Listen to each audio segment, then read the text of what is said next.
Des Gilets jaunes ont pris possession de l'aéroport Roissy-Charles de Gaulle, notamment pour faire campagne pour le RIP, le référendum d'initiative partagée.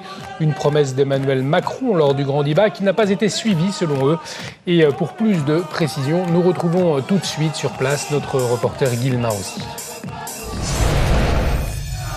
Guilma, bonjour. Alors, pouvez-vous nous dire qu'est-ce qu'il se passe précisément en ce moment à l'aéroport ? Eh bien écoutez, ils sont encore au moins 200 gilets jaunes à être encore présents ici à l'aéroport Charles de Gaulle et à être venus exprimer leur hostilité vis-à-vis de la privatisation d'ADP. Une manifestation qui a commencé à 14h et qui se déroule dans une ambiance festive. Il y a un nombre qui revient beaucoup au cours de cette mobilisation, c'est le nombre 1 million. C'est le nombre de signatures recueillies sur le site de la pétition contre la privatisation des aéroports de Paris. Or, souvenez-vous, en avril dernier, Emmanuel Macron avait souhaité, lors du grand débat, que le seuil de déclenchement du référendum d'initiative populaire soit fixé lui aussi à 1 million de soutiens. Les Gilets jaunes, donc encore présents aujourd'hui, considèrent qu'en maintenant cette privatisation, le président de la République n'a pas respecté sa promesse. Écoutez. On s'est aperçu depuis 40 ans que les promesses sont toujours dites mais jamais tenues. Et c'est pour ça que les Gilets jaunes sont dans la rue aujourd'hui, d'ordre général. Donc on est là, on fait du bruit pour signaler qu'il y a bien 1 million de signatures et qu'il faut mettre les choses en place.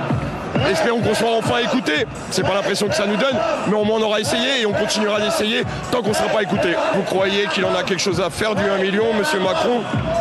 Les millions, il les gagne dans sa poche, en favorisant les plus riches, en favorisant ses amis. Donc le million de personnes dans la rue, il en a rien à foutre. Donc nous, on continuera à faire du bruit, on continuera à être cette force d'opposition, cette force aujourd'hui d'agitateurs de neurones pour faire réfléchir les gens qu'il y a un problème avec ce président. Maintenant, voyons voir s'il tient sa promesse. On fait du bruit aujourd'hui, on le laisse parler derrière. S'il ne dit rien, on continuera. Une contestation contre la privatisation d'ADP, donc toujours très vivante, tout comme le mouvement des Gilets jaunes, et avec la très forte mobilisation contre la réforme des retraites. On peut dire qu'Emmanuel Macron a très fort à faire en cette fin d'année. Merci beaucoup Guilma Ozy en direct de l'aéroport Roissy-Charles de Gaulle. Et puis Jacques Millot, militant Gilets jaunes, est venu également sur notre plateau ce matin et il applaudit la convergence des luttes en cours. Écoutez-le.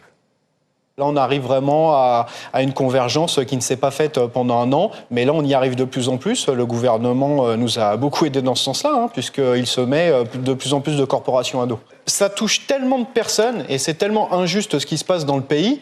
Il y a qu'à voir la mobilisation qu'il y a eu le 5 et puis les autres dates. Je pense qu'il faut continuer à descendre dans la rue jusqu'à temps que le gouvernement plie. De toute façon, il n'aura pas le choix. Ça touche vraiment l'ensemble des citoyens, beaucoup de corporations, les pompiers, le système hospitalier, etc., les VTC. Donc, il faut continuer à descendre et c'est que en accentuant le mouvement et en faisant masse, que le gouvernement sera obligé de transiger.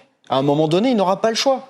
C'est pas possible d'avoir une personne à la tête du pays, et quand on voit toutes les corporations qui se mettent à dos, qu'à un moment donné, ils se disent pas, il faut peut-être que je remette en question ma politique.